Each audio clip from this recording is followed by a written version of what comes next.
Greetings friends, this is Hamilcar with Hamilcar Gaming, and I'm here with my first video on my series How to Be a Better Game Master.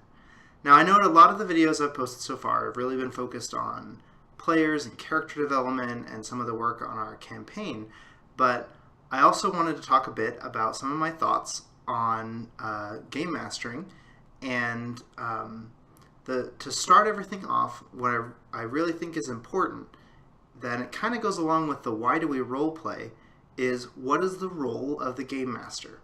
Now again, this is my opinion, and I think different people may have different opinions, but in my experience I think that when a game master understands these kind of two core concepts, that everything else they do will push things in the right direction.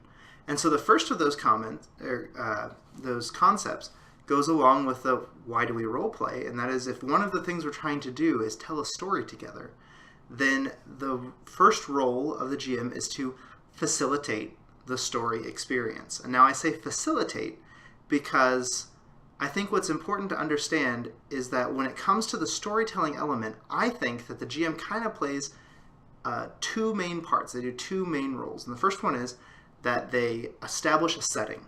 So you're going to be setting up for the players where they are, setting up the environment, setting up the structure, the governments around. You're kind of planning where the players start, where the players are. And that's pretty straightforward. Most GMs understand that. I mean, it's kind of understood. You're going to have a dungeon crawl. You have to explain the surroundings. You have to create a picture in your player's mind of what's going on. The second half of that, and I think this is where sometimes other GMs have maybe disagreed with me, or I've seen other views on this, is that in my mind, the story that we're all telling together, the players are like the main characters of the story. And the GM, besides creating the setting, is actually creating the what I usually call the event, or the drive that pushes the story. They are the conflict, the challenge, the problem. So that can, an example of that may be that you set up the players to be in kind of like an agrarian society, and your ultimate event is that there is a cult that is trying to summon some demon lord or something. And this is just off the top of my head, I'm just making this up. So your event is that the cultists are trying to summon their demon lord.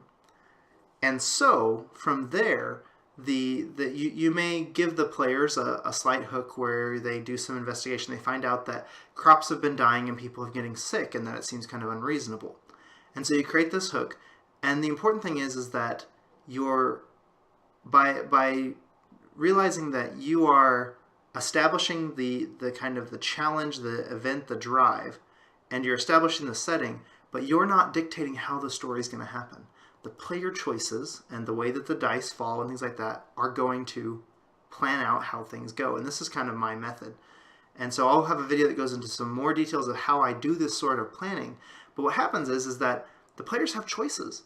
They can decide that they want to investigate this and go deeper, and maybe they go stop the cultists, or they decide that they want to go do something else. Well, if they go do something else, what happens is that your event has kind of a timer on it, and things are going to happen.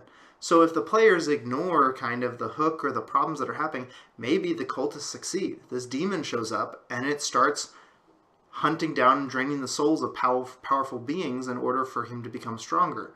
And so even if the players want to kind of do something else, and you say, okay, well, I'm going to have other events, things like that, your core event that you still established, you can bring the players back in by having there be kind of logical consequences to things. But the important thing is that the players are the main characters, and that the players' choices are the thing that's telling the story. What you're doing is creating the conflict, the pull, the drive, what I like to call the core event that makes that makes the story happen, and the setting that it happens in. And so then the second thing that I think goes along with this about what a GM's role is, goes along with the second reason of why do we role play. I believe that the second reason is to have a fun social experience. And so to go along with that, I think that the GM is a facilitator of the fun experience. And so I'll have some other videos that go into some more details on this, but I think that there's a lot of things that fall under that. Things like paying attention to having party balance, trying to make sure that you engage players in different ways. Things like having a good balance of different types of challenges, not always having it be combat based, having there be social aspects, having there be puzzles, having there being strategic things. Different parts of the game are brought to the forefront at different times, and some of that creates a fun experience. When I talk about party balance, I'm talking about that everybody in the party is useful. I'm not necessarily saying that they all do the same thing, but that your campaign is set up in such a way, and that also the players, whether character design or loot or things like that, that there's a balance to where everyone who's in your party feels useful and is a part of the story. And there are some tricks that you can do to pull that in. I'll admit that that sometimes there are some bad habits that I may talk about in the How to Be a Better Player that players can have that make that harder. But ultimately, I still feel like that the facilitator of the fun is really in the GM's seat. That the game master is the one who can kind of dictate a lot of how that goes. And some of that will also go with pacing and the choices that you make in the campaign. And I'll definitely go into more details with that.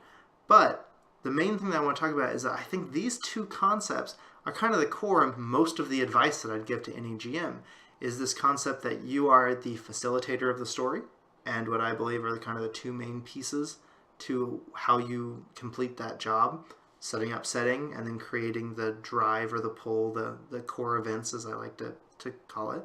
The second one is to try to make sure everyone who's playing is having a good time, is having fun.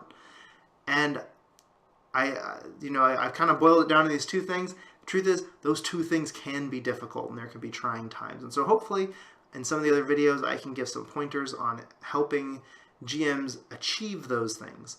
And so I'll have some more insights that I've learned over the years, and I'd love to hear back from other people, as I'm sure there are other people who may have a different point of view on it, or may have their own experience. But so far, this has worked for me. And so I just wanted to share that with you, and I'd love to hear what you think. Well, thanks for your time, guys. Bye.